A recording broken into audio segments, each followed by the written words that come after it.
6 words. Zero truth in 3 of them. Because here's what actually happened. A 21-year-old from the Philippines, ranked outside the top 15 in the world, was handed the marquee campaign for the final Grand Slam of the year at the exact tournament where the actual world number 1 is walking in as defending champion. That part is real. The fury is not. So the real question isn't who's mad at who. It's stranger than that. It's this: why would a company built on chasing the best player in the world choose to build its biggest campaign around someone who isn't? Stay with me. It's 2 in the morning in Washington, D.C. The stadium lights are off, the court is empty, and Alex Eala is still there, alone, running the same forehand pattern into a ball machine for the 11th time, because the 10th time felt half a beat too early. Nobody's filming this. There's no crowd, no camera crew, no highlight reel waiting to be cut. This is the part of the story nobody puts on a poster, the part before the poster exists. 3 days later, in front of thousands, she'll beat the top seed in that same stadium on her way to the biggest title of her career. But right now, at 2 in the morning, she's just a kid making sure her feet land in the right place, over and over, until it stops being a thought and starts being instinct. That's the whole story of Alex Eala, actually, not the dress, not the headlines. The 2 a.m. version of her, when nobody's watching, doing the boring thing correctly, again and again, until the boring thing becomes the reason everything else works. Flushing Meadows, late August. The air is thick, the kind of New York humidity that sits on your skin before a single point is played. 18,000 seats, filling slowly under lights that make the court look almost unnaturally green. 2 names sit on the draw sheet that, 6 months ago, almost nobody outside the sport would have put in the same sentence. One of them has already won this tournament. The other has never made it past the 3rd round of any major in her career. And yet, walk through the Nike store on 5th Avenue this week, past the racks of gear for players who have won everything there is to win. And it's her face on the wall, not the champions. That's not an accident. That's not a snub, either, no matter what the internet wants it to be. That's a company doing math the rest of us haven't caught up to yet. And the only way to understand that math is to go back to where this story actually started. She left the Philippines as a teenager to train at Rafael Nadal's Academy in Spain, one of the only players from her country to ever attempt that path, with no domestic tennis infrastructure behind her, no prior blueprint, no senior player from her nation who had walked this road before her and left footprints to follow. Every step forward was, by definition, a step into territory nobody from her country had mapped. Last year, ranked outside the top 100 in the world, she walked onto a court in Miami and beat Iga Swiatek, a 2-time major champion, one of the most dominant players of her generation in what was, at the time, one of the biggest upsets of the entire season. That result should have been the peak of the story. For almost anyone else, it would have been. Instead, it was the opening chapter. This year, the climb didn't slow down. It compounded. A WTA 125 title in Birmingham, the kind of win that barely registers outside hardcore tennis circles but quietly recalibrates a career. A run to the 4th round at Wimbledon, on grass, a surface that punishes inexperience without mercy. And then, in Washington, the moment that actually changed everything, a WTA 500 title. Her first tour-level trophy, won by beating Zheng Qinwen, Leylah Fernandez, Aryna Sabalenka, Naomi Osaka, and finally Jessica Pegula in the final. 5 ranked and genuinely dangerous opponents, back to back to back to back to back. The final scoreline reading 4-6. 6-4, 6-0. Not a lucky draw, not a soft side of the bracket. A demolition, delivered in real time, against players who had every reason to know better. By the time she landed in Toronto 2 weeks later, she wasn't a surprise anymore. She was a seed opposing teams were specifically scouting for, staying up late to watch her matches back, trying to find the crack that so far hadn't shown itself. And then Toronto happened. She beat Alicia Parks. She beat Katie McNally in 3 tight physical sets that could have gone either way until the very last game. And then she ran into Belinda Bencic in the quarterfinal, a former Olympic champion. a player who has spent a decade solving exactly the kind of aggressive, flat-hitting game Eala plays for a living and lost. It wasn't a collapse. There was no visible crack, no meltdown, no excuse offered afterward in the press conference, no easy villain in the story. Bencic was simply better that day, in the specific unglamorous way that happens in tennis constantly and gets talked about, rarely better on the returns, better on the patience points, better on the exact moments where matches are actually decided and nobody in the stands even notices it happening.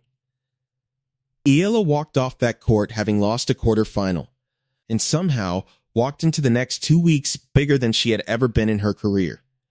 That's the part worth sitting with, longer than feels comfortable. Here's the paradox. The loss didn't shrink her. It proved the crowds weren't a fluke. 12,000 people had shown up in Toronto to watch a player ranked outside the top 20 lose a quarterfinal match and stayed until the very last point anyway, on their feet for a result that technically wasn't even a win. That's not something a marketing department can manufacture out of nothing. That's something a marketing department notices, files away, and then moves fast to chase. Because here's what almost nobody says out loud about this sport right now. Nike currently has no signature tennis athlete. Not one. Serena is retired. Nadal is retired. The current roster is filled with players wearing the swoosh on court every week. But nobody the brand has built an entire campaign identity around the way it once did. Around names that needed no introduction, no explanation, no context for a casual viewer to understand why they mattered. Which means the biggest brand in the sport currently has an empty chair at its own table. And they are not filling that chair with whoever happens to be ranked highest this particular week. They are filling it with whoever the room is already leaning toward, whoever the crowd noise is already building around, whoever the algorithm has already started deciding matters. Even the reigning world number one has said in her own words that she wants more of that creative freedom for herself inspired, she explained, by watching another player's fashion statement in Melbourne earlier this year, saying openly that she wished Nike would let her build something just as personal, just as expressive. Weeks later, she got exactly that, her own bold experimental US Open kit, unveiled to plenty of attention in its own right. That's not a rejection of her. That's not a company choosing sides.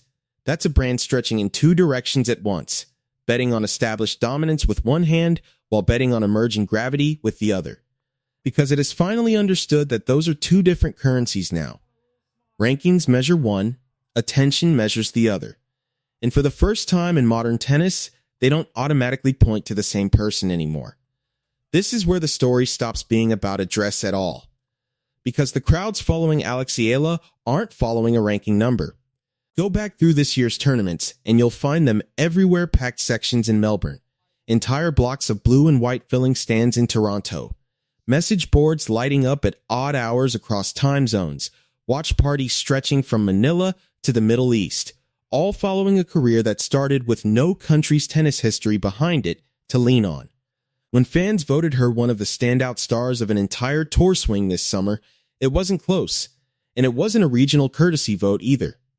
That's a diaspora finding a reason to stop scrolling and start watching together, at the same time, for the same 21-year-old, across a dozen different countries and time zones that otherwise have almost nothing in common.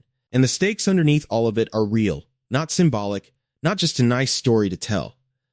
This year's US Open is paying out a record $140,000 just for losing in the first round, part of a $108 million total purse, with a new $2 million player welfare fund attached on top of that. For a player at Eala's stage of her career, still building out a full team, still reinvesting every dollar back into coaching and travel and physio, that kind of number isn't background noise buried in a press release.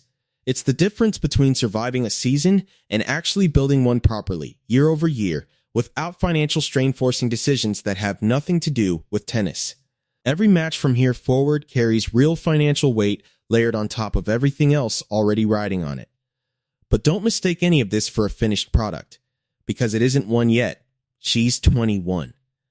Her career high ranking currently sits just outside the top 20, which means the version of Eala the world has been watching all year, the Miami upset, the Washington title. The crowds in Toronto is still, by any honest measure, the early draft. Name it specifically, because vague optimism isn't worth much here. A first Grand Slam quarterfinal is not a question of if anymore. It's a question of which tournament gets there first.